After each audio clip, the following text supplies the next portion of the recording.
Ferrari's latest disclosures around its 2026 power units represent a pivotal moment, not because they promise instant superiority, but because they reveal a more mature and technically honest picture of where the team truly stands. Rather than projecting confidence through marketing language, the information emerging from Maranello points to a carefully measured assessment. The core performance targets in terms of power, output, and hybrid energy recovery are being met, while reliability remains the critical variable that will ultimately define success or failure in the new regulatory era. This distinction is fundamental. The 2026 regulations radically reshape the competitive landscape of Formula One by altering the balance between the internal combustion engine and electrical systems. With a greater proportion of lap time influenced by electrical deployment and energy management, traditional notions of peak horsepower lose relevance. Ferrari's satisfaction with its power figures suggests that Enrico Gualtieri's group has interpreted the new technical framework correctly, identifying where usable performance will actually be generated under race conditions, rather than chasing headline numbers. However, the unresolved reliability concerns carry equal weight. In a regulation reset of this magnitude, reliability is not a secondary objective. It is inseparable from performance. A power unit that delivers strong output but cannot sustain that level consistently across race distances, varying ambient conditions, and repeated energy cycles becomes a liability. Ferrari's cautious tone reflects institutional memory. The team has repeatedly produced technically ambitious concepts over the past decade, only to see them compromised by fragility, thermal limitations, or operational complexity. What is notable this time is the timing of that acknowledgement. Ferrari is flagging reliability risks early, before the first competitive mileage, rather than reacting to failures once the season has begun. This suggests a more disciplined internal process, one that prioritizes understanding limitations before public expectations are set. It is also essential to place Ferrari's situation within a broader context.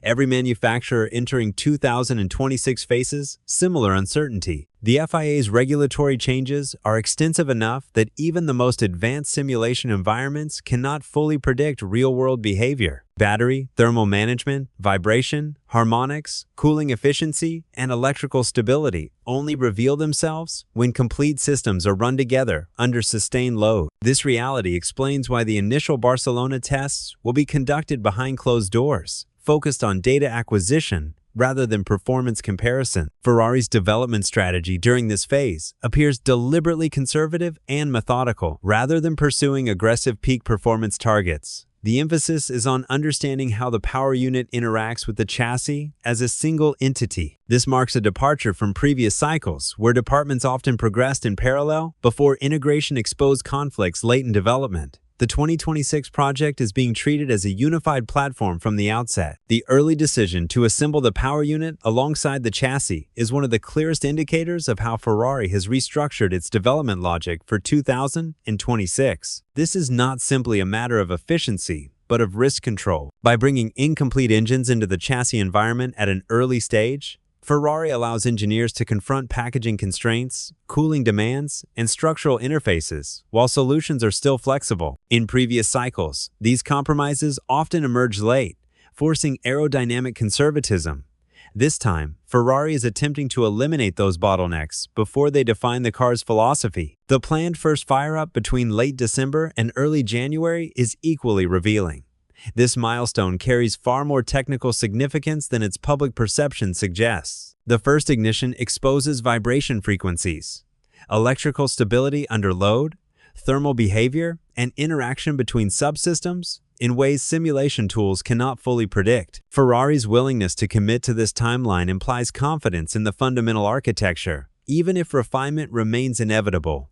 It reflects a team prioritizing validation over spectacle. Loic Serra's influence adds an important layer to this approach. His focus on tire behavior and suspension geometry signals a recognition that performance in the next era will be dictated less by absolute aerodynamic figures and more by how consistently the car can manage load through the tires. With lighter cars and revised aero concepts coming in 2026, maintaining tire stability across varying energy deployment phases will be decisive. Serra's priorities align with that reality, rather than with headline-grabbing downforce targets. These are the nuances that sensors and simulations cannot fully capture. yet they define the difference between a car that is fast in theory and a car that is usable in practice. Experience with multiple regulation changes brings another layer of insight. Compromises made early in development can cascade through the season, creating limitations that are difficult to overcome later. By integrating feedback early, teams aim to avoid a situation where peak performance exists only on paper, while real-world drivability remains compromised. The goal is a car that responds naturally and predictably to the driver, rather than one that forces constant adaptation to compensate for systemic issues. This approach ensures that the car's potential is accessible in every session, from practice to qualifying and race conditions. The timing of this effort carries added significance.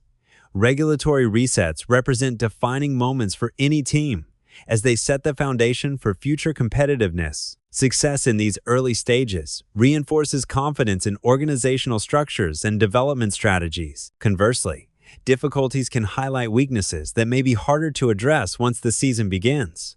The focus on internal benchmarks over external comparison indicates a disciplined approach. Instead of reacting to competitors' narratives or media speculation, attention is centered on measurable targets within the car itself. Continuity in key technical areas, such as the power unit and energy recovery systems, suggest that while some components evolve, the foundation remains stable and reliable. From a practical standpoint, Ferrari, or any team in a similar situation, is not claiming that all challenges have been solved. Power delivery and energy recovery appear promising, but reliability remains the defining hurdle. Integration across systems is being addressed earlier than in previous cycles, and driver feedback is shaping development rather than simply responding to unforeseen issues. This proactive approach allows engineers to anticipate problems before they arise, improving the likelihood that the car will function as intended when the first competitive laps occur. If the reliability of the power unit is established early, the implications are significant. A dependable engine allows full exploitation of the chassis philosophy,